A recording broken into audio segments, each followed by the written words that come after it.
इनके दोस्त बहुत अच्छे थे। वो रवि हेलो, आप राजप्रेमी बोलते हो? राजप्रेमी ना, वही जो भोजपुरी फिल्म भी करते हैं वही। तो कंफ्यूजन होगा क्योंकि राजप्रेमी बहुत बड़ा नाम है।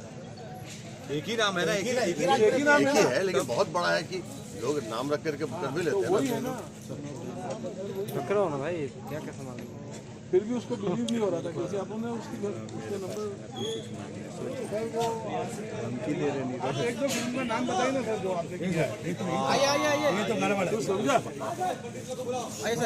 तो मैं वही बोल रहा हूँ कि 10% अगर हाउसेज अगर बोल दे 10%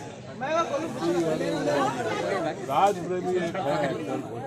आज मैं ही मिला हूँ सुबह साला खुद फोटो पूछ दिया। आओ भाई, इनको सेंटर में रखो। रोशनी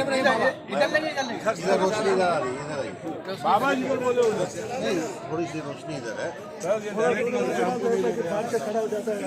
आ जाओ। अरे माया जी नहीं ले रहे थे। मेरा ग्रुप में भी जाकर माया जी आइए, सब लोग आइए। यार मुझे नंगा तुम लोग पेश करेगा कपड़ा ड्रेस। अरे सॉल थोड़ा और बैग चाहिए, थोड़ा थोड़ा और बैग दीजिए।